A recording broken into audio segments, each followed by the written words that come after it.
सरस्वती नमस्तुभ्यं वरदे कामरूपिणी विद्यारंभं करिष्यामि सिद्धिर्भवतु मे सदा। नहीं आ रही ना आवाज? आवाज नहीं आ रही है क्या? आ रही है, बहुत अच्छे से आ रही है। गीता जी प्रणाम। आ रही है, आवाज आ रही है।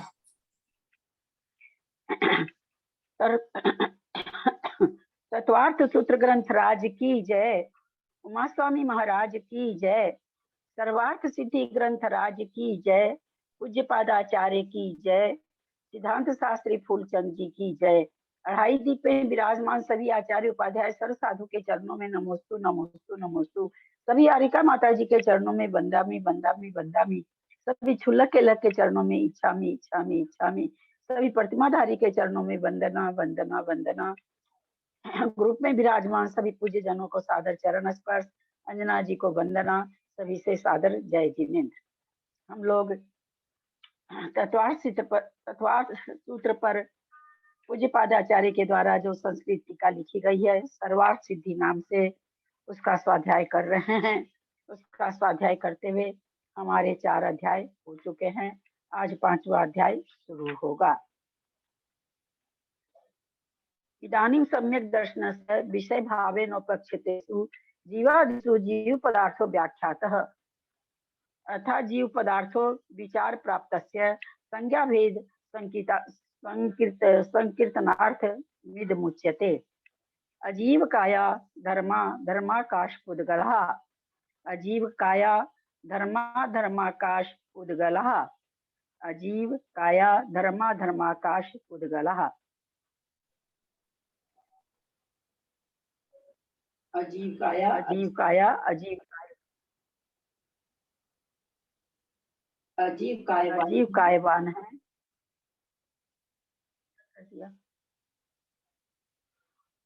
धर्म अधर्म आकाश और पुद्गल अजीव काय हैं। धर्म संधि विच्छेद हो जाएगा, धर्म प्लस अधर्म, फिर आकाश, ये संधि हुआ है यहाँ पर, धर्म प्लस अधर्म प्लस आकाश, पुद्गला और पुद्गल ये कैसे हैं तो कहते हैं अजीव काय हैं। संस्कृत सम्यक दर्शन के विषय रूप से जो जीवादि पदार्थ कहे हैं उनमें से जीव पदार्थ का व्याख्यान किया। अब अजीव पदार्थ का व्याख्यान विचार प्राप्त है, अतः उसकी संज्ञा और भेदों का कथन करने के लिए आगे का सूत्र कहते हैं। धर्म अधर्म आकाश और पुद्गल ये अजीव काय हैं। संस्कृत पढ़ें। मैं पढ़ रही हूँ ललिता। काय शब्द है शरीरे युत्पादित है। इहोपचाराध्यारोप्यते कुत उपचार है। यथा शरीरम पुद्गल द्रव्य प्रचयात्मकम तथा धर्मादिस्वपि प्रदेश प्रचयापेक्षया काया इव काया इति।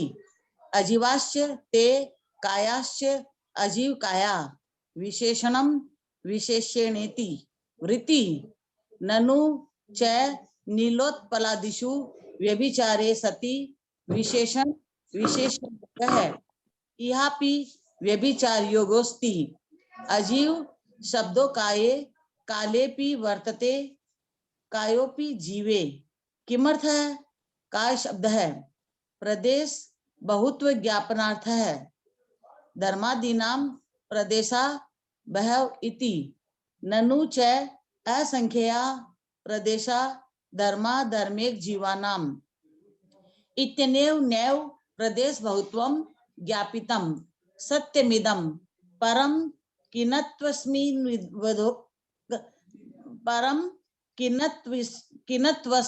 विवधो सति तद्वधारणम विज्ञायते। असंख्यया प्रदेशा न संख्यया नाप्यनंता इति। कालस्य प्रदेश प्रचया भाव ज्ञापनार्थम च इह काय ग्रहणम कालो वक्ष्यते तस्य प्रदेश प्रतिदेशार्थ मिह काय ग्रहणम यथाणो प्रदेश मात्रत्वाद द्वितीयादयोश्य प्रदेशा न संतित्य प्रदेशोष्णु तथा काल परमाणु रप्येक प्रदेशत्वात् प्रदेश इति तेषां धर्मादीनां अजीव इति सामान्य संज्ञा जीव लक्षणा भाव मुखेन प्रवर्ता धर्मा धर्माकाश पुद्गला इति विशेष संज्ञा सामीक्य है अत्र है सर्व द्रव्य पर्यायेषु केवलस्य इत्येवमादिषु द्रव्याणुक्तानि कानि कानि तानि तुच्यते। धर्म अधर्म आकाश और पुद्गल ये अजीव काय हैं।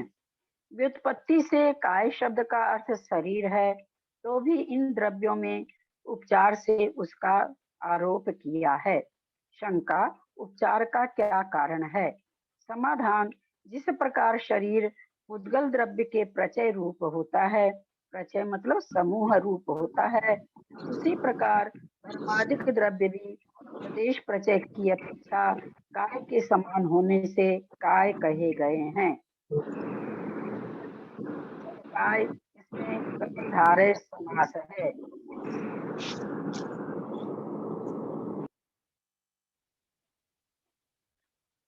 जो कर्मधारय समास है, जो विशेषण विशेषणम विशेषण इस सूत्र से हुआ है। नीलोत्पन्न इत्यादि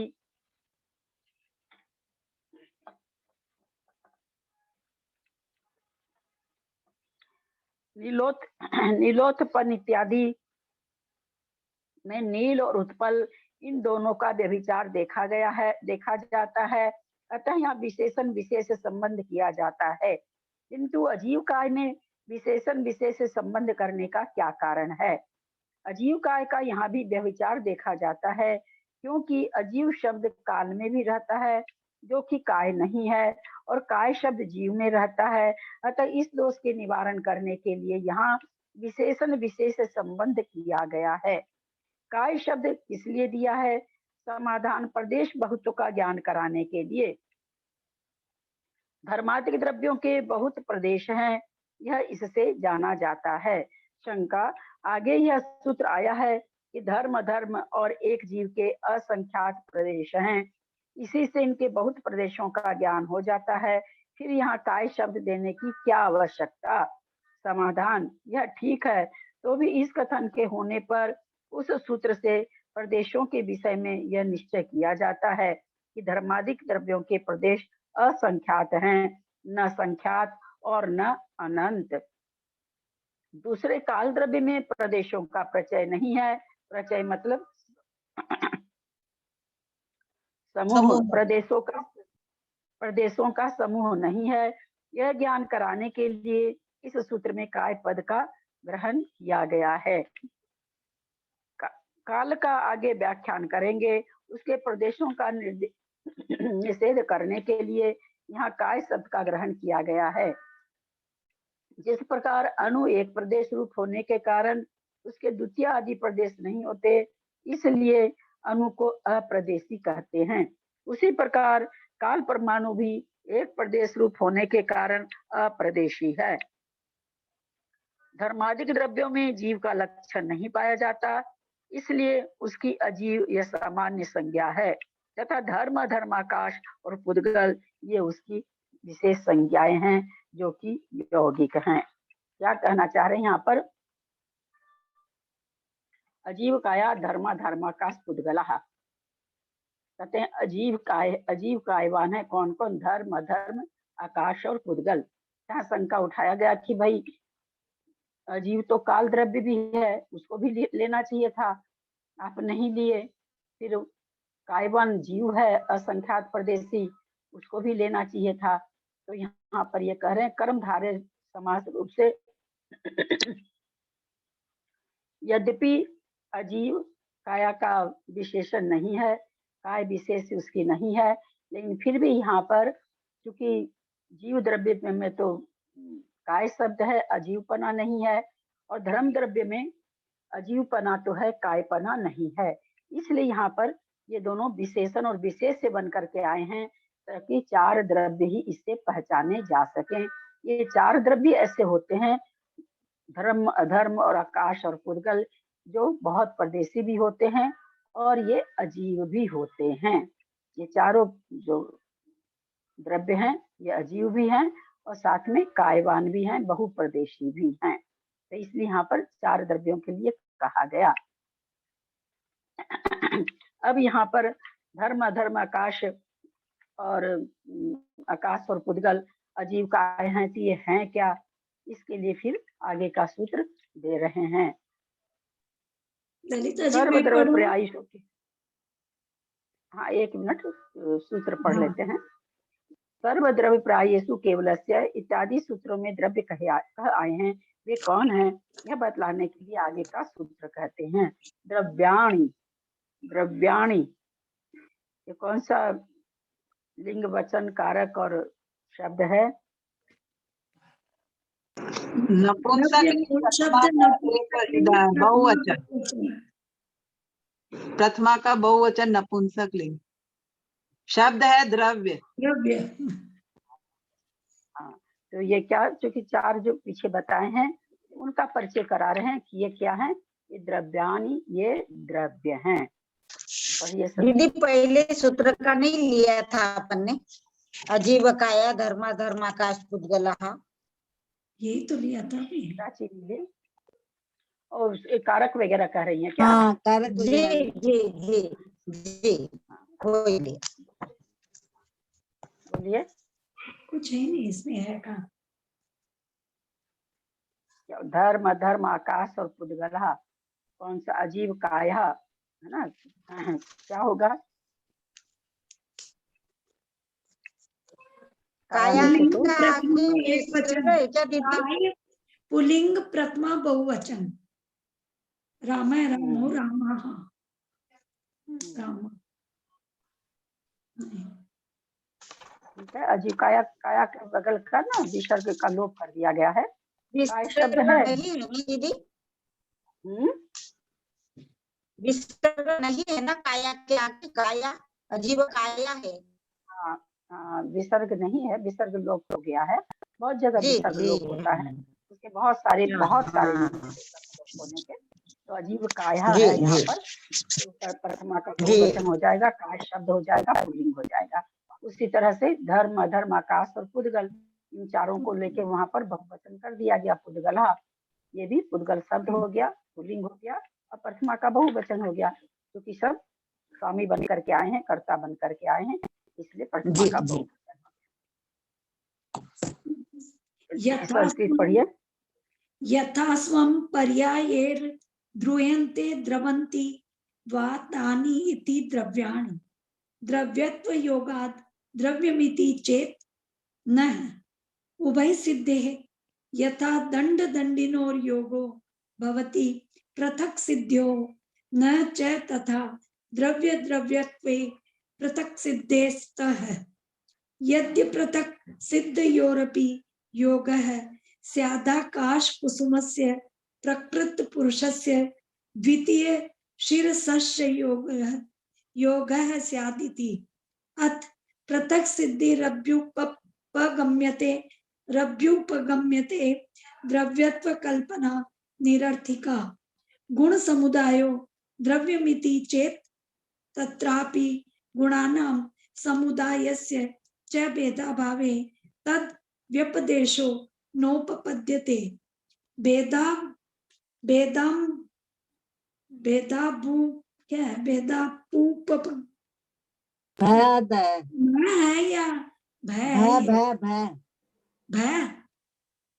भेदापूपगमे च पूर्वोक्त एव दोषः, ननु गुणान् द्रवन्ति गुणैर्वा ध्रुयन्त इति विग्रहेपि स एव दोष इति चेत् न कथंचित् भेदा भेदोपपत्ते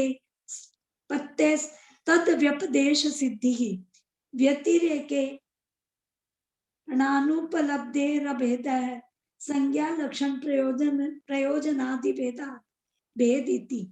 प्रकृता धर्मादयो बहवस्तत् सामानाधिकरण्याद् बहुत्व निर्देशः स्यादेतत् संख्यानुवृत्तिवत् पुल्लिंग पुलिंगानुवृत्तिरपि प्राप्नोति नैष दोषः आविष्टलिंगाः शब्दान् कदाचिलिंगं व्यभिचरन्ति अतो धर्मादयो द्रव्याणि भवन्तीति अनंतरत्वात् चतुर्नामे ये धर्म अधर्म द्रव्य व्यपदेश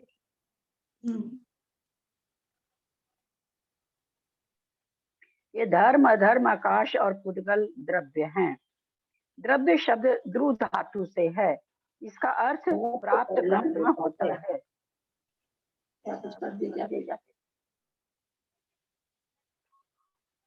इससे द्रव्य शब्द का व्युत्पत्ति रूप अर्थ इस प्रकार हुआ कि जो यथा योग्य अपनी अपनी पर्यायों के द्वारा प्राप्त होते हैं या पर्यायों को प्राप्त होते हैं वे द्रव्य कहलाते हैं।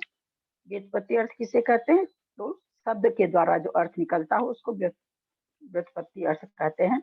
द्रव्य की बनावट से, जो शब्द की बनावट से जो होता है व्युत्पत्ति, दी उत्पत्ति, विशेष उत्पन्न हो जाना, तो व्युत्पत्ति अर्थ उसको कहते हैं। ध्रुव से हुआ कि भाई प्राप्त करता है, और द्रव्य का अर्थ इन्होंने निकाला जो अपनी अपनी पर्यायों को प्राप्त होता है, तो कहते हैं ये व्युत्पत्ति अर्थ है। शंका द्रव्यत्व नाम की एक जाति है, उसके संबंध से द्रव्य कहना ठीक है। समाधान नहीं, क्योंकि इस तरह दोनों की सिद्धि नहीं होती।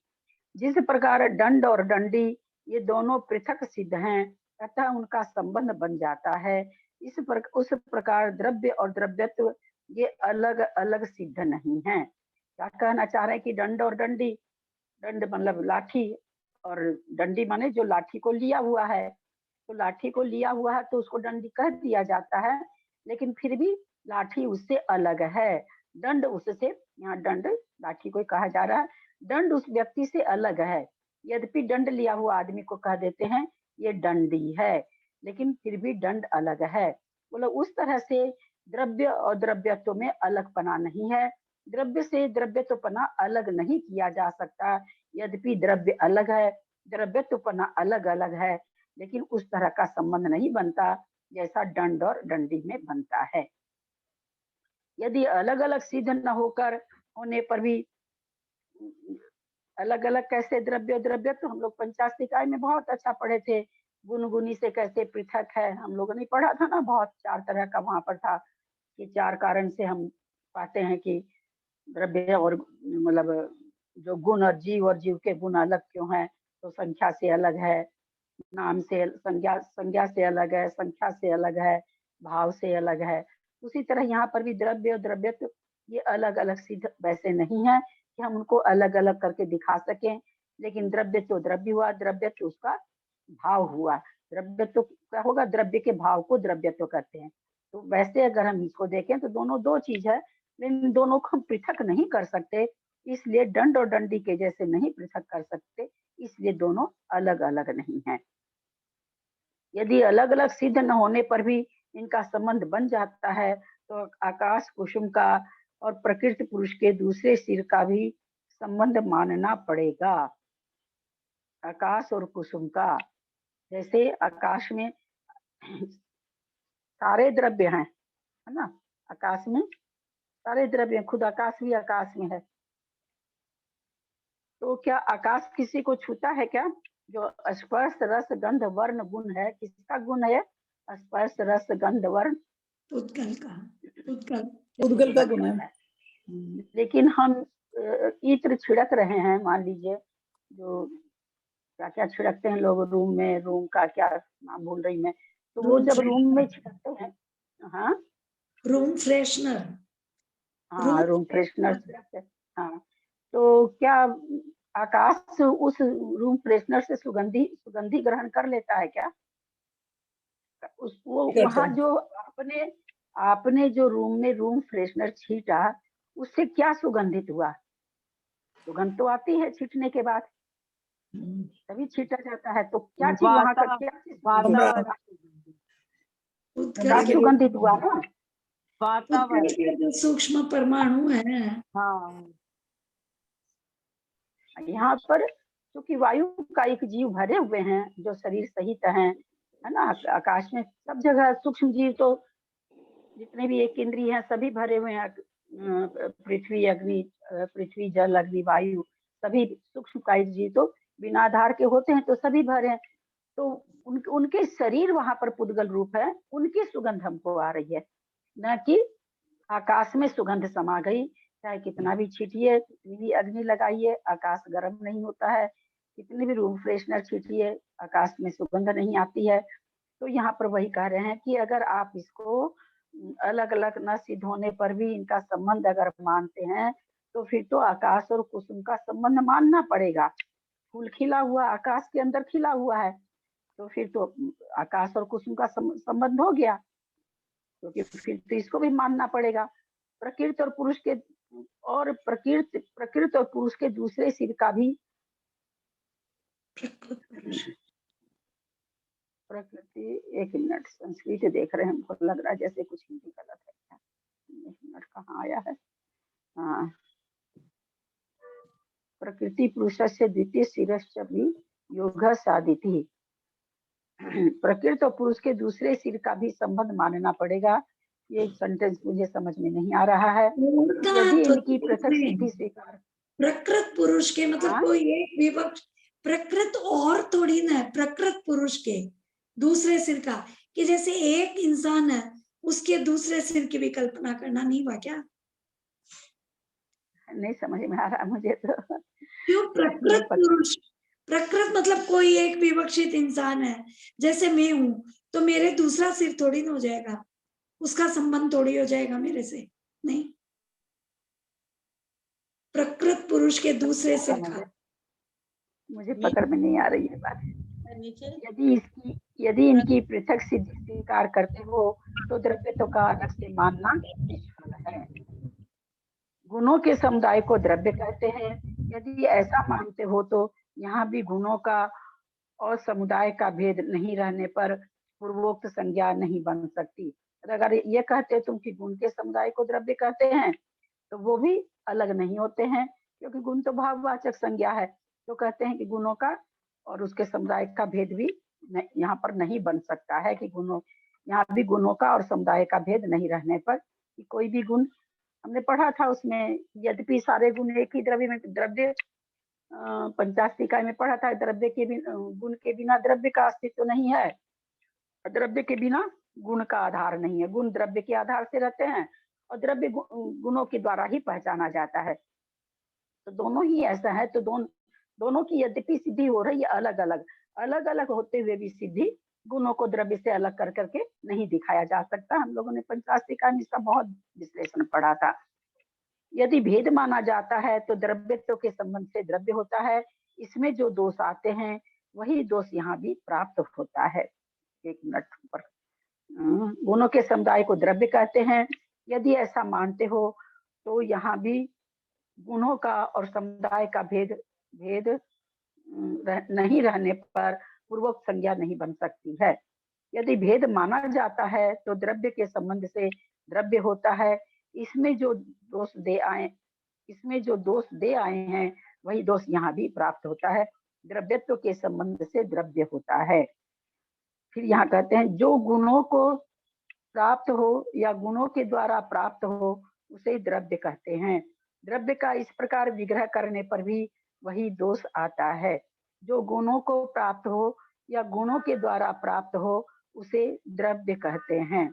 तो यहाँ पर भी उसी तरह से हो जाएगा कि भाई, मतलब गुण अलग चीज है जिसको प्राप्त किया जा रहा है। देखिए आगे क्या कहते हैं, समाधान नहीं, क्योंकि कथनचित भेद और कथनचित अभेद के बन जाने से द्रव्य इस संज्ञा की सिद्धि हो जाती है।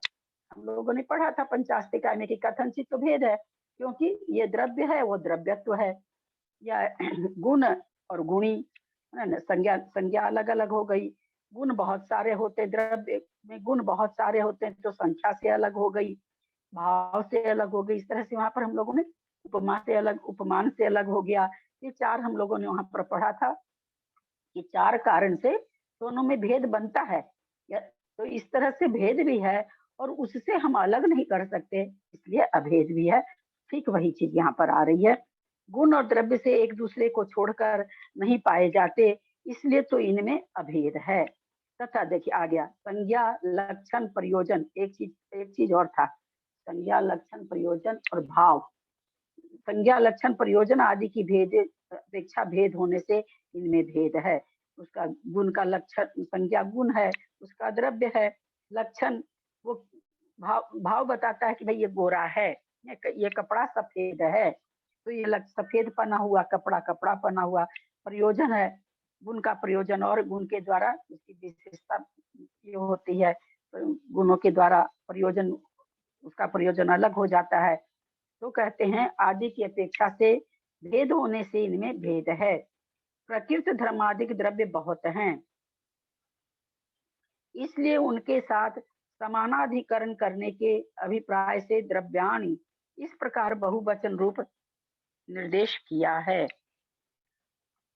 धर्मादिक द्रव्य, प्रकृति धर्मादिक, स्वाभाविक जो धर्मादिक द्रव्य हैं, धर्म, धर्म, आकाश और उद्गल, ये कहते हैं समान अधिकरण अभिप्राय से, क्योंकि सबका समान अधिकरण है। समान अधिकरण क्या है? ये सभी आकाश में ही पाए जाते हैं, सभी और कोई आकाश से बाहर नहीं पाए जाते। तो धर्म भी आकाश द्रव्य में पाया जाता है, धर्म भी, तो सबका समान अधिकरण होने के कारण बहुवचन से द्रव्याणि इस तरह का कहा गया है। जिस प्रकार यहाँ संख्या की अनुवृत्ति प्राप्त हुई है, उसी प्रकार पुल्लिंग की भी अनुवृत्ति प्राप्त होती है। क्या मतलब? शंका। यह कोई दोष नहीं है, क्योंकि जिस शब्द का जो लिंग है वह कभी भी अपने लिंग का त्याग करके अन्य लिंग के द्वारा व्यवहृत नहीं होता। इसलिए धर्म द्रव्यानि भवन्ति ऐसा संबंध यहाँ करना चाहिए। धर्मादय क्या है यहाँ पर? धर्मादयो द्रव्यानि भवन्ति, धर्म आदि द्रव्य होते हैं। क्या कहना चाह रही? यह कोई दोष नहीं है, क्योंकि जिस शब्द का जो लिंग है वह कभी भी अपने लिंग का त्याग करके अन्य लिंग के द्वारा व्यवहृत नहीं होता। ये तो समझ में आ गया, लेकिन ये पुल्लिंग तो है नहीं। जिस प्रकार यहाँ संख्या की अनुवृत्ति हुई है, उसी प्रकार पुल्लिंग की भी अनुवृत्ति प्राप्त होती है।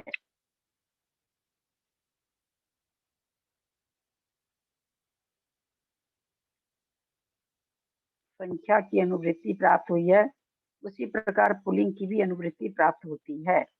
अच्छा, द्रव्यानि में 4 द्रव्य हैं, धर्म, अधर्म, आकाश और पुद्गल, जिसमें द्रव्यानि शब्द तो यहाँ पर कह रहे हैं नपुंसक लिंग है, और वास्तव में देखा जाए तो जो धर्म आदि ये जो द्रव्य हैं ये पुल्लिंग हैं। तो वो यहाँ पर ये कहना चाह रहे हैं कि जिस तरह से आपने इसकी अनुवृत्ति, संख्या की अनुवृत्ति की द्रव्यानि बोल करके कि सभी द्रव्य हैं, तो ये तो पुल्लिंग, चारों पदार्थ तो ये चारों द्रव्य हैं तो पुल्लिंग, लेकिन द्रव्य शब्द है वो नपुंसक है, तो यहाँ पर उसकी भी अनुवृत्ति हो रही है। क्यों? तो वो कह रहे हैं उसी तरह से पुल्लिंग शब्द की भी अनुवृत्ति हो रही है, यानी चारों पुल्लिंग है तो पुल्लिंग भी ये अनुवृत्ति हो रहा है। तो ये इसका उत्तर ये दे रहे हैं कि आप कहते हैं तो ठीक है, लेकिन इसमें अगर हम द्रव्यानि कहें तो इसमें कोई दोष नहीं है, क्योंकि कोई भी शब्द अपना लिंग वचन नहीं छोड़ता, पुरुष रहता, व्यवहृत नहीं होता। लिंग इसी अन्य के द्वारा व्यवहृत नहीं होता, मतलब हटाया नहीं जाता, छुड़ाया नहीं जाता, अपहरण नहीं किया जाता। तो कहते हैं किसी और लिंग के द्वारा उसका लिंग नहीं, कि उसके बगल में किसी नपुंसक लिंग के बगल में अगर पुरुष लिंग आ गया तो उसके साहचर्य से नपुंसक पुरुष बन जाएगा, बोलते ऐसा नहीं होता है। तो इसलिए यहाँ पर चूंकि द्रव्य नपुंसक है, इसलिए हमने द्रव्यानि शब्द यहाँ पर दिया है, यद्यपि वो शब्द सब पुल्लिंग हैं। अव्यवहित होने के कारण धर्मादिक 4 को ही द्रव्य संज्ञा प्राप्त हुई है, अतः अन्य का अध्यारोप करने के लिए आगे का सूत्र कहते हैं। जीवाश्च, जीवाश्च, जीवाश्च में तालव्य शब्द का विसर्ग हो जाएगा, जीवाच, च का अर्थ यहाँ पर और नहीं होकर के भी हो जाएगा। जीव भी द्रव्य हैं। अब यहाँ पर जो हिंदी इसकी बन रही है, जीव भी द्रव्य हैं, तो यद्यपि इसका है पना तो बहुवचन है, क्योंकि संस्कृत में जो शब्द है जीवाश्च बहुवचन है, तो इसलिए जीव भी द्रव्य है नहीं होकर के क्या लिखा गया? जीव भी द्रव्य हैं। क्योंकि संस्कृत में बहुवचन में आया है, यहाँ जीव भी द्रव्य लिखने से काम होता, कोई गलत नहीं होता। अनेक जीव को भी जीव कहते हैं, एक जीव को भी जीव कहते हैं, क्योंकि संस्कृत जीवाश्च है, तो यहाँ पर इसकी हिंदी हो जाएगी जीव भी द्रव्य हैं।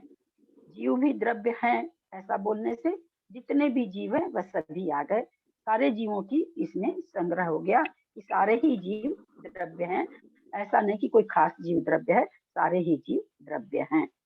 संस्कृत पढ़ें। प्रणाम भाभी, मैं पढ़ रही हूँ। जीव शब्दों व्याख्यातार्थ है, बहुत्व निर्देशों व्याख्यात भेद प्रतिपत्त्यर्थ है। च शब्द है, द्रव्य संज्ञान कर्षणार्थ है, जीवाश्च द्रव्यानीति। एवं मेतानि वक्ष्यमाणेन कालेन स शब्द द्रव्यानि भवन्ति। ननु द्रव्यस्य लक्षणं वक्ष्यते गुणपर्ययवत् द्रव्यम् इति। तल्लक्षण योगाधर्मादीनां द्रव्यपदेशो भवति। नार्थः परिगणनेन परिगणनमवधारणार्थं तेनान्यमादि परिकल्पितानां पृथिव्यादीनां निवृत्तिः कृता भवति। कयं पृथिव्यप्तेजो वायुमनांसि उद्गल द्रव्येन भवन्ति। रूप रस गंध स्पर्श वत्वात् वायु मनसो रूपादि योगभाव इति चेत् न वायुस्तावद्रूपादिमानः स्पर्शवत्वा व घटादिवत् चक्षुरादिकरण ग्राह्यत्वा भावाद्रूपाद्य भाव इति चेत् न परमाणुवादी वती प्रसंगः स्यात्। आपो गंधवत्यः स्पर्शवत्वात् पृथ्वीवत् तेजोपि रसगंधवत् रूपवत्वात् तद्देव। मनोपि द्विविधं द्रव्यमनो भावमनश्चेति। तत्र भावमनो दानं तस्य जीवगुणात्वात् तन्मन्यतन्तर्भावः। द्रव्यमनश्च रूपादियोगात् उत्कल द्रव्य विकारः। रूपादिमन्मनः ज्ञानोपयोगकरणत्या चक्षुर्निन्द्रियवत्। ननु अमूर्तेऽपि शब्दे ज्ञानोपयोगकरणत्व दर्शनात् व्यभिचारे हेतुरिति चेत् नः तस्य पौद्गलिक तत्त्वान् मूर्तिमत्वोपपत्तेः। ननु यथा परमाणुनां रूपादिमत् कार्य दर्शनाद्रूपादिमत्वं न तथा वायुमनसो रूपादि सत्कार्य दृश्यते इति चेत् नः तेषामपि तदुपपत्तेः। सर्वेषां परमाणूनां सर्वरूपादिमत्कार्यत्व प्राप्ति तयो योग्यत्वाभ्युपगमात् न च केचित् पार्थिवादि जाते विशेष युक्तः परमाणवः सन्ति। जाते संकरेण ब्रह्मदर्शनात् दिशोऽप्याकाशेऽन्तर भावः। आदित्योदयाद्यपेक्षया आस्पर्देश पंगक्तिषु ईदमिति व्यवहारोपपत्तेः। उक्तानां द्रव्याणां विशेष प्रतिपत्त्यर्थमाह। जीव भी द्रव्य हैं।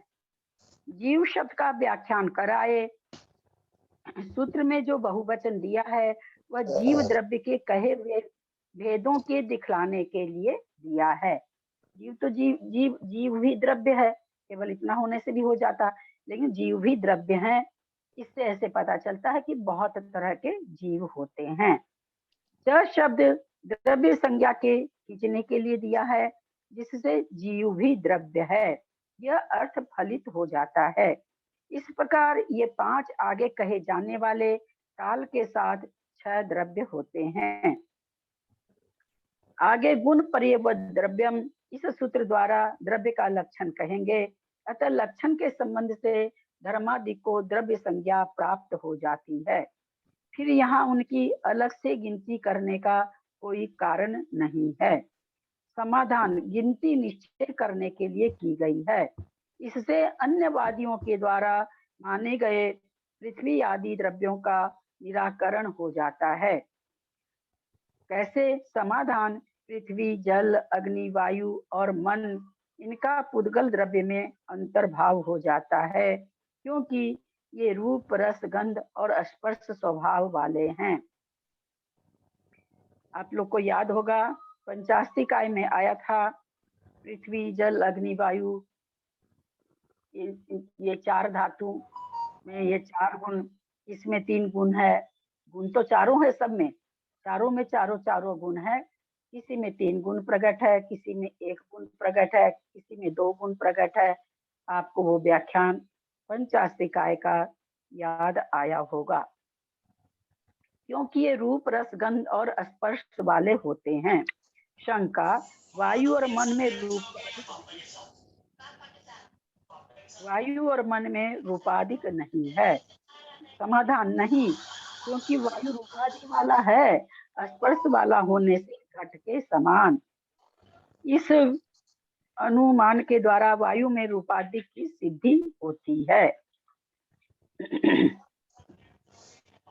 शंका, चक्षु आदि इंद्रियों के द्वारा वायु का ग्रहण नहीं होता, इसलिए उसमें रूपाधि का अभाव है।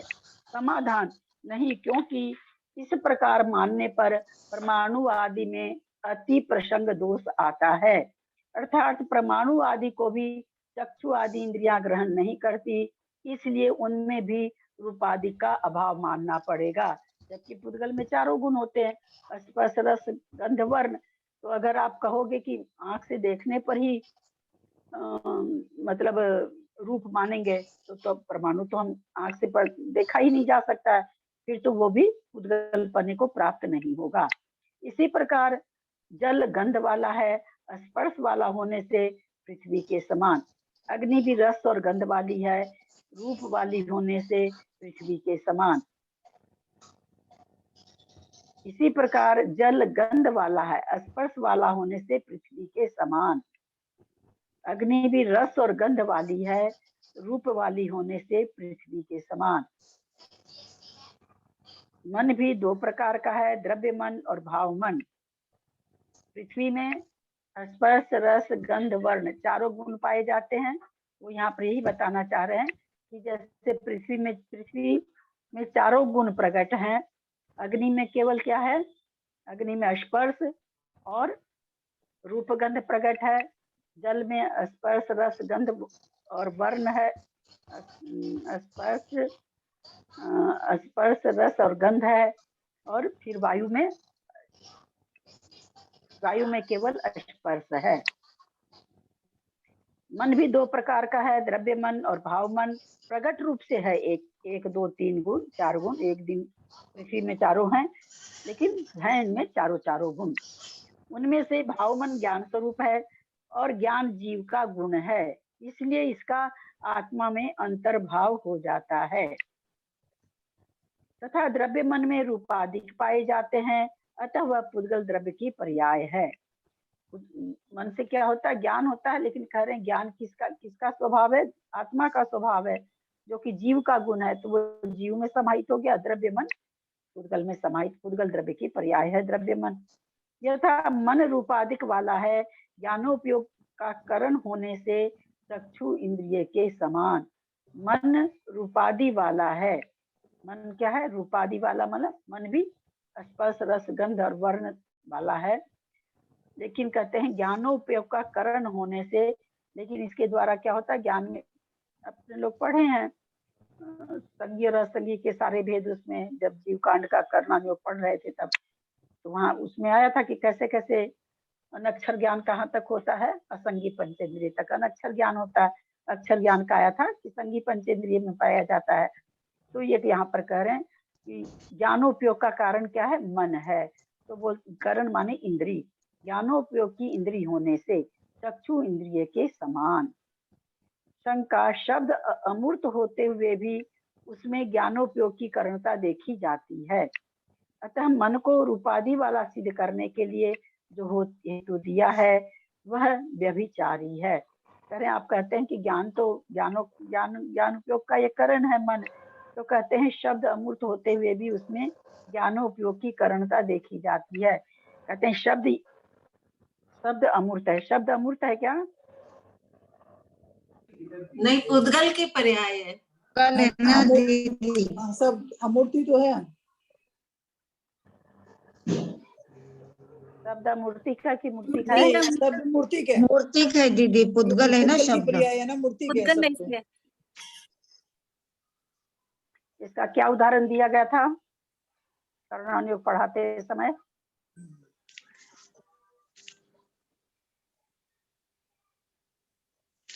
हम एक कांच का कमरा बनवाएं एकदम एयर टाइट, उसमें आप कितना भी ढोल बजाइए बाहर नहीं सुनेगा, क्योंकि पुद्गल है, पुद्गल को बाहर आने के लिए जगह चाहिए, इसलिए वो दीवारों के द्वारा रुक जाता है।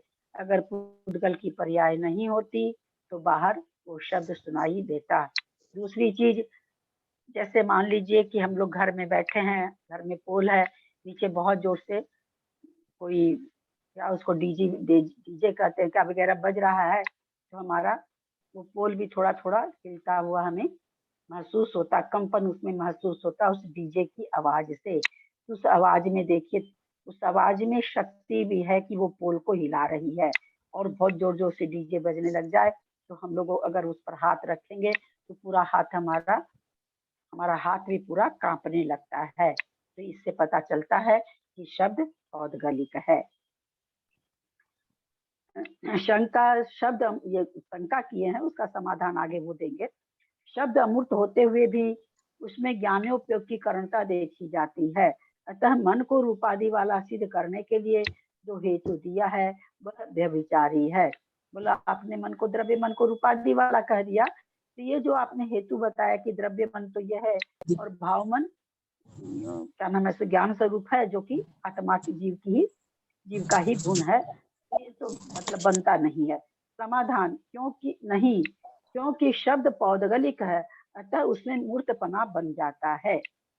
शंका, जिस प्रकार परमाणुओं के रूपादि गुण वाले कार्य देखे जाते हैं अतः वे रूपादि वाले कार्य सिद्ध होते हैं, उसी प्रकार वायु और मन के रूपादि गुणों से कार्य नहीं दिखाई देते। कहते हैं कि परमाणुओं को तो परमाणु बनता है तो उसमें रूप दिखाई देता है, एकदम छोटा परमाणु, जैसे बहुत एक चीनी का बहुत छोटे छोटे इतने छोटे टुकड़े हो जाए मिश्री के कि हमको आंख से नहीं दिखाई दे, लेकिन जमा होती है तो वो मिश्री बन जाती है। तो कि उस परमाणु में उसके पापा कह रहे हैं हमारे होली जलने तक मतलब यही रहती है। मैं तो बेटा हम तो मानते नहीं बेटा, पर उनकी मर्जी है। कभी नहीं पहले होली कभी वो यूं सोचा नहीं, पहले होली तो होते ही होते हैं, पर एक दो दिन पहले चल जाए पूरे 8 दिन मतलब म्यूट करिए अपने आप को। तो मैंने कभी वो नहीं सोचा कि भाई हम ध्यान करने लग जाए कि ऐसा करो तो ऐसा उर्मिला जी हिसाब से मिलके ही चलते हैं, चलना पड़ता है।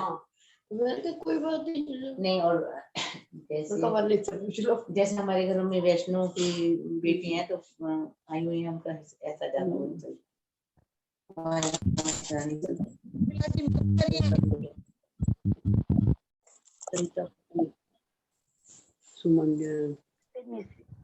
मिश्री का एकदम छोटा पाउडर भी क्या लगेगा, अगर चाटेंगे तो उसको जीभ पे रखेंगे तो क्या लगेगा, मीठा लगेगा, और बड़ा टुकड़ा है तो मीठा ही है। तो वही यहाँ पर कह रहे हैं कि जिस प्रकार खाना करा जिस दिन होली खिलेगी, होली खेलते हैं ना ये से ज्यादा।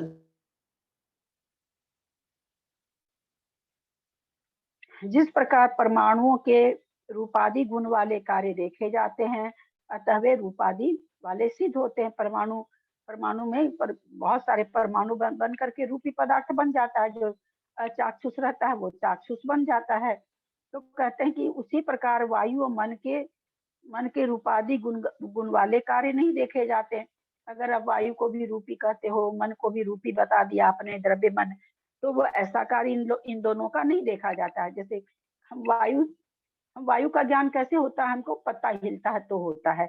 मान लिया हम बहुत दूर खड़े हो, अपने घर में खड़े हो, कहीं दूर आंधी चली तो आंधी अभी हमारे शरीर को स्पर्श नहीं कर रही है, लेकिन वो पत्ता बहुत तेजी से उड़ता हुआ दिखाई देता है तो हमको ये आभास होने लगता है कि आंधी आने वाली है, तो उससे हम जान पाते हैं, लेकिन वास्तव में वो दिखाई नहीं देती आंख से। तो वही चीज यहाँ पर कह रहे हैं कि वो जब दिखाई नहीं देती तो फिर उस गुण को कैसे आप मानते हो? क्योंकि जो गुण जिसमें रहता है उसका कार्य वही होता है। कार्य नहीं दिखाई देते, समाधान नहीं, क्योंकि वायु और मन के भी रूपादि गुण वाले कार्य सिद्ध होते हैं। क्योंकि पत्ता खूब जोर से हिल रहा है तो हमें पता चल गया कि वायु बहुत तेज चल रही है, तो रूपादिक उस तरह से उनका पता चल जाता है। क्योंकि सब परमाणुओं में सब रूपादि गुण वाले कार्यों के होने की योग्यता मानी है। कोई पार्थिव आदि भिन्न भिन्न जाति के अलग अलग परमाणु हैं, यह बात नहीं, क्योंकि जाति का संकर होकर सब कार्यों का आरंभ देखा जाता है। कहते हैं जो परमाणु होते भिन्न भिन्न जाति के मिलकर के भिन्न भिन्न जाति के अलग अलग परमाणु हैं, यह बात नहीं है कि एक परमाणु, जैसे मान लीजिए एक, कहते हैं ना कि अगर हम एक काठ का टुकड़ा लें, उसको अगर जीभ लगाएं तो उसमें कोई रस आएगा, आंख से देखने में उसका रंग लाल या पीला हल्का लाइट जो भी दिखाई देगा, इस तरह से उसमें चारों गुण दिखाई देंगे। तो यहाँ पर कह रहे हैं कि अब उस काठ के टुकड़े को आप बहुत छोटा टुकड़ा कर दीजिए, उस छोटे से टुकड़े में भी आपको वही चीज जीभ पर रखेंगे तो कोई स्वाद आएगा, आंख से उसका कोई रंग भी दिखेगा।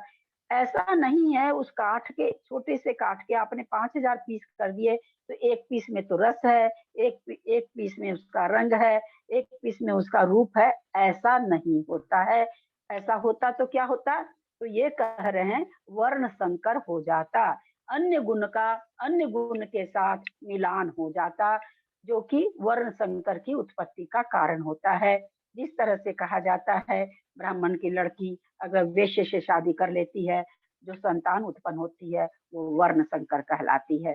तो उसी तरह से एक परमाणु में रूप का गुण था, एक परमाणु में गंध का गुण था, एक परमाणु में रस का गुण था, और सारे परमाणु मिल गए। तो यहाँ पर कह रहे हैं कि अगर ऐसा होगा तो वर्ण संकर हो जाएगा,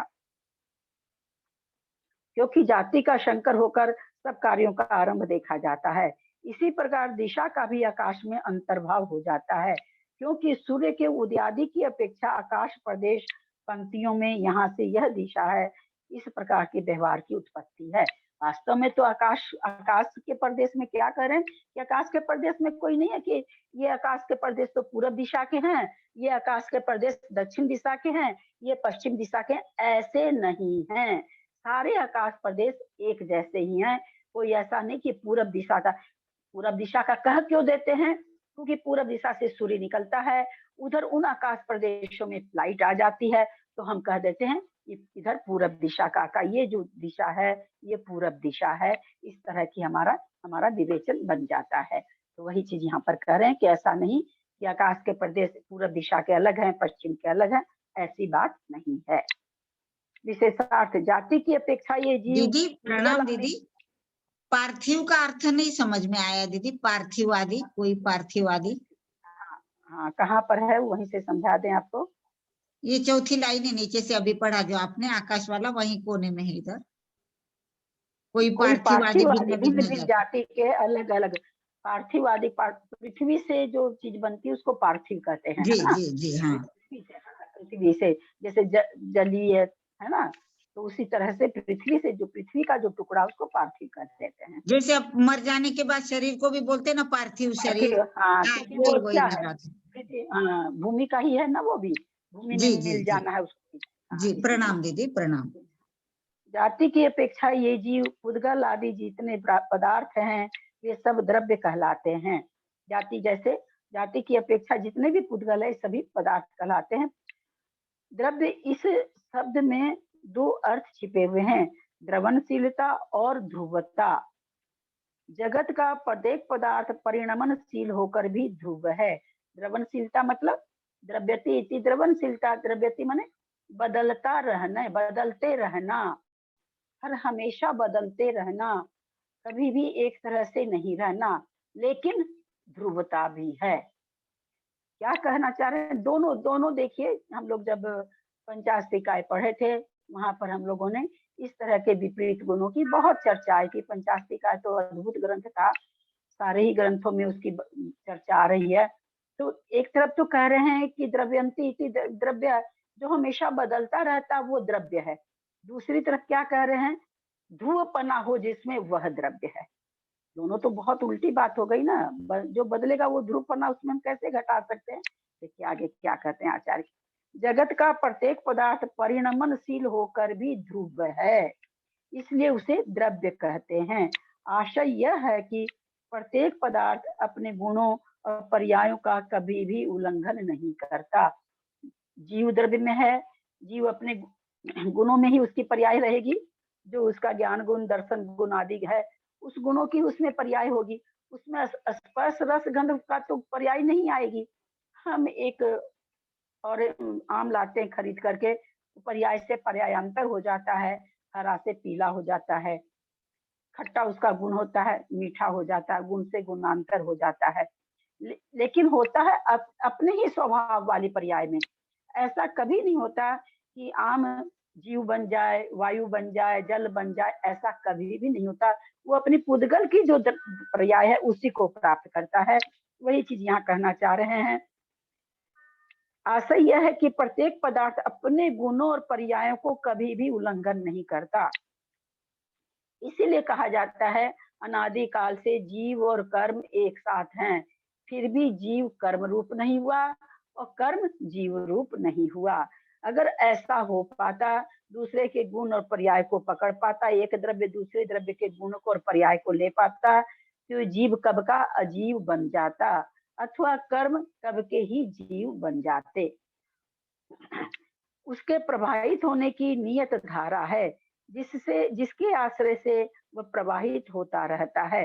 द्रव्यंती का मतलब, द्रव्य मतलब गीली चीज को द्रव्य कहते हैं। पानी उनी है, ये द्रव्य कहलाते हैं। दूध है, पानी है, तेल है, ये एक तो ये भी द्रव्य कहला रहे हैं। धर्म अधर्म आकाश द्रव्य भी द्रव्य कहला रहे हैं। और जो हमारे घर में तेल होता है, दूध होता है, उसको भी द्रव्य कहते हैं। वो किस हिसाब से द्रव्य है? तो पदार्थ के तीन रूप होते हैं, ठोस द्रव्य और गैस रूप से होता है। तो ये तीन तरह के द्रव्य माने गए अपने लोग के संसार में, अपने लोग की क्लास वगैरह में, फिजिक्स वगैरह में। तो वहां जो द्रव्य बनाया जा रहा है वो उसका बहने के कारण वो बह सकता है, इसलिए वहां उसको द्रव्य कहा जा रहा है। यहाँ द्रव्य क्यों कहा जा रहा है? ये हमेशा ही अपने में बना रहेगा, अपने ही पर्याय में परिवर्तन करते हुए भी हमेशा ध्रुव बना रहेगा, इसलिए ये द्रव्य है। दोनों ही द्रव्य की संज्ञा होने पर दोनों में कोई तुलना नहीं कर सकते, दोनों बिल्कुल अलग है। द्रव्य इस शब्द का उपयोग हमें जैन दर्शन के सिवा वैशेषिक दर्शन में विशेष रूप से व्यवहृत दिखाई देती है। वैशेषिक दर्शन में गुण गुणी, क्रिया क्रियावान और सामान्य विशेष में सर्वथा भेद माना गया है, इसलिए वह द्रव्यत्व के संबंध से द्रव्य होता है। द्रव्य शब्द का ऐसा अर्थ करता है। वैशेषिक क्या कहता है? गुण और गुणी में अंतर है, क्रिया और क्रियावान में अंतर है। जैसे एक गेंद है, गेंद अलग है, और जो वो दौड़ रही है फेंकने से जो चल रही, उसमें जो क्रियावान तो गेंद हुई, गेंद को क्या कहेंगे? क्रियावान। लेकिन वो जो चल रही है उसको कहेंगे क्रिया। तो वैशेषिक जो यह है, एक जो भेद है अपने ये धर्म का, वो क्या कहते हैं कि क्रिया अलग है, गेंद जो चल रही है उसका चलनापन अलग है, और क्रियावान यानी गेंद क्रियावान है वो अलग है। गुण और गुणी, आत्मा ज्ञान दर्शन आत्मा का गुण अलग है, आत्मा उस गुण के साथ है तो आत्मा अलग है, ऐसा ये वैशेषिक मानते हैं। तो इस कारण से ये क्या कहते हैं, ये सब प्रसंग आप लोग को आलाप पद्धति कभी पढ़ेंगे तो बहुत अच्छा आएगा। बहुत सुंदर वर्णन है, बहुत ही सुंदर वर्णन है। तो उसी तरह से कहते हैं द्रव्य और द्रव्यत्व को वे लोग अलग मानते हैं कि द्रव्य अलग है, द्रव्यत्वपना अलग है। किंतु इसका यह अर्थ संगत प्रतीत नहीं होता, क्योंकि द्रव्यत्व नाम का कोई स्वतंत्र पदार्थ अनुभव में नहीं आता। हम कहाँ से ये पुद्गल है, पुस्तक पुद्गल है। अभी पुद्गलत्वपना कहाँ से हम अलग करके दिखाएं? इसमें से हो ही नहीं सकता है। उस पुद्गलत्वपने के चलते तो ये पुद्गल कहला रही है, तो इसमें से हम पुद्गलत्वपना अलग कैसे कर सकते हैं? वही कह रहे हैं कि ये जो इस तरह का कहते हैं वैशेषिक, वो विशेषिक वो सही नहीं है, संगत नहीं प्रतीत होता, क्योंकि द्रव्य से द्रव्यत्वपना अलग नहीं किया जा सकता। इस दर्शन ने द्रव्य के पृथ्वी जल अग्नि वायु मन दिशा आदि अनेक भेद किए हैं, किंतु विचार करने पर पृथ्वी जल अग्नि और वायु का अंतर्भाव पुद्गल में हो जाता है। अब यहाँ ये क्या कह रहे हैं, पृथ्वी जल अग्नि और वायु, है ना, चार धातु का वर्णन आ रहा है यहाँ पर। तो धातु रूप से जब देखते हैं तो ये पुद्गल है, लेकिन हमारे जैन धर्म में जब ये जीव इसको धारण कर लेता है तो ये जीव वाला बन जाता है। ऐसे ये धातु रूप से हैं, बिना जीव की, यहाँ बिना जीव वाली चारों धातु का यहाँ पर वर्णन करके बता रहे हैं कि पुद्गल में हो जाता है। पृथ्वी हमारी आत्मा, हमारा शरीर तो पुद्गल ही है ना, लेकिन आत्मा के साथ मिला। उसी तरह पृथ्वी, यदि पृथ्वी में जीव रहता है, जल में जीव रहता है, परंतु जो पृथ्वी जिसको बोला जा रहा है, जिसको जल बोला जा रहा है, जिसको वायु बोला जा रहा है, वो तो पुद्गल ही है, वो जीव नहीं है, वो तो पुद्गल ही है।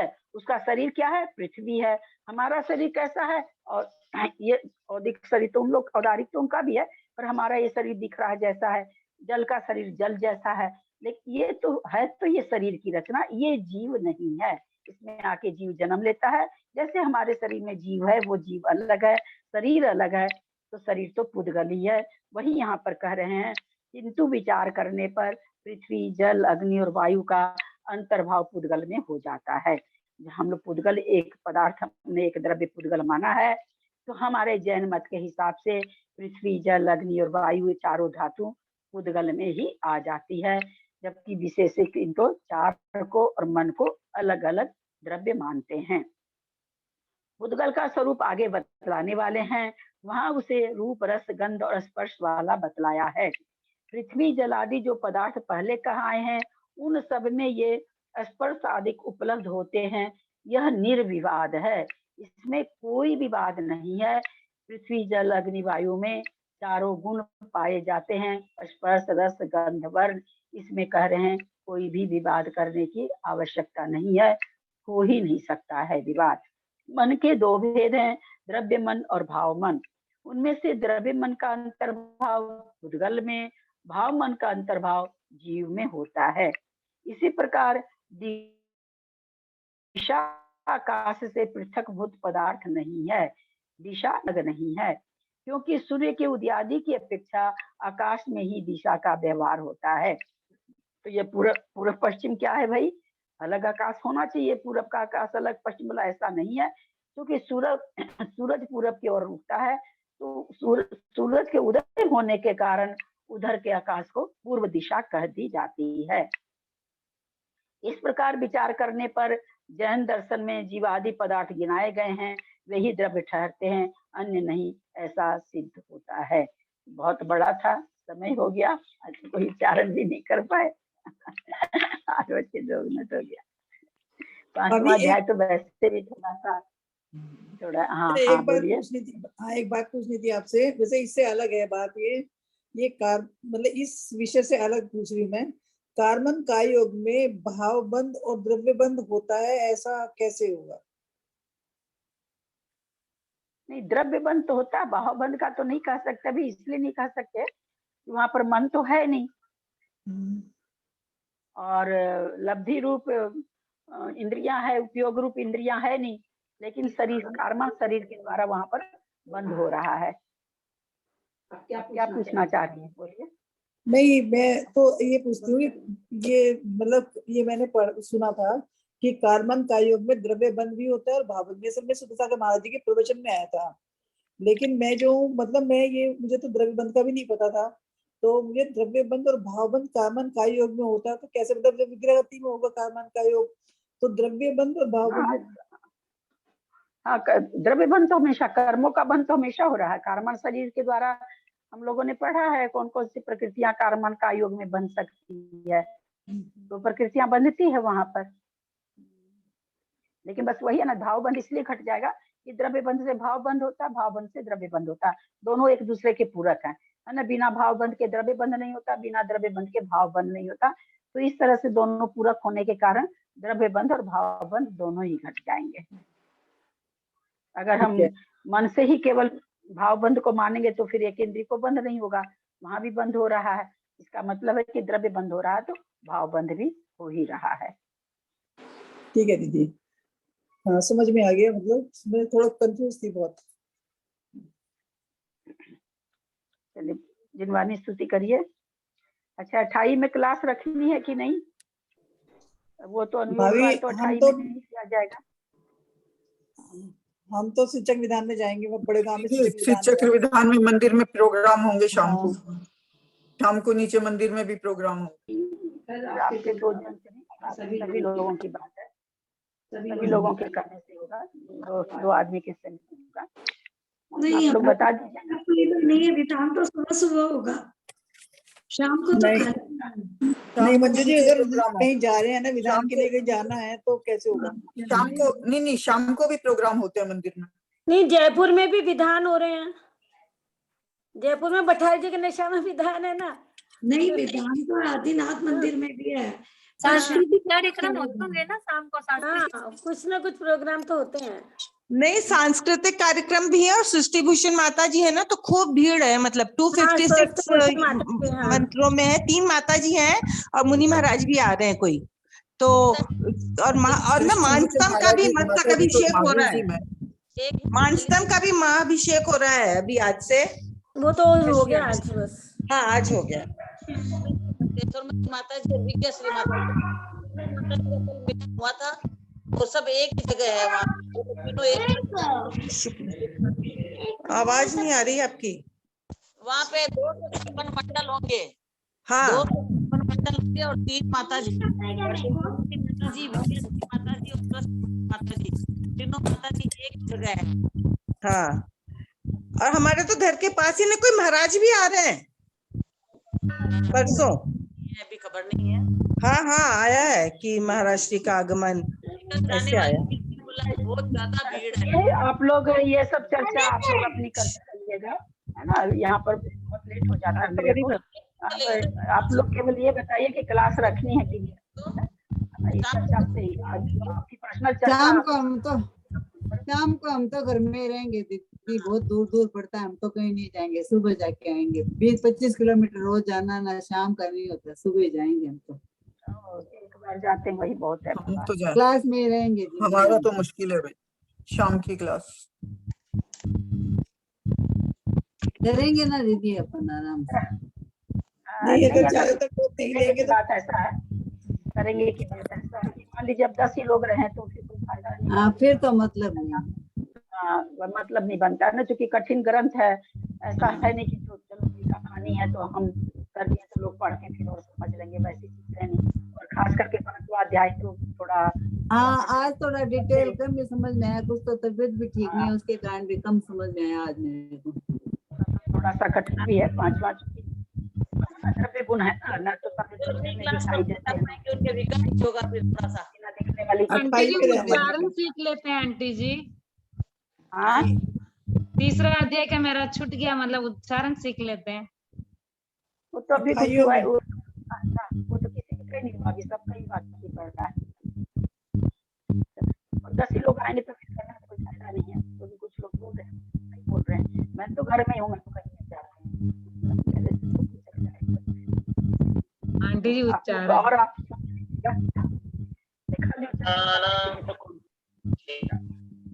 आज का प्रकरण थोड़ा वैसे आया, लेकिन इसके हिसाब से थोड़ा सा कम समझ में आया है दीदी। हाँ तो आज का प्रकरण तो कठिन है ही है ना, पूरा है ना भाई। सर्वार्थ सिद्धि के हिसाब से कम समय, इजी भाषा वाला तो आता है, लेकिन इसके कुछ थोड़ा सा हेल्थ की प्रॉब्लम से भी नहीं, आँख बंद हो रही थी बात। सर्वार्थ सिद्धि के लिए कहते हैं जिना बेनारा जी मुझे कि मैं 6 महीना रह के पढ़ा, तब तो मैं 80% समझा, फिर 2 महीना और रह के पढ़ा, मुनि महाराज के साथ 6 घंटा क्लास लेता था, मतलब करता था, लेता था नहीं, 6 घंटा मुनि महाराज के पास बैठता था, और 6 महीना बैठा तो 80% समझ में आया, फिर 2 महीना वापस रहा तब पूरा, और बाद वाला 20%। तो ग्रंथ अपने आप में बहुत महान ग्रंथ है, बहुत बड़े आचार्य का ग्रंथ है। अब अमृतचार्य आचार्य का कोई ग्रंथ ले लीजिए, एक एक पंक्ति में लगेगा कि जैसे आधा घंटा लग जाता है, इतना कठिन, उनकी भाषा तो और कठिन है, तो थोड़ी कठिन ग्रंथ का थोड़ा सा होता है। मैं कोशिश तो करती हूँ समझाने की, जितना समझा सकती हूँ। जिनवानी स्तुति करें।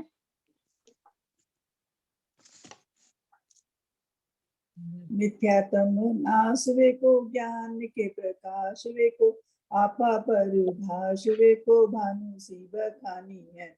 छह द्रव्य जान वे को बंध विधि बान वे को सपर पिछान वे को परम प्रमाणी है।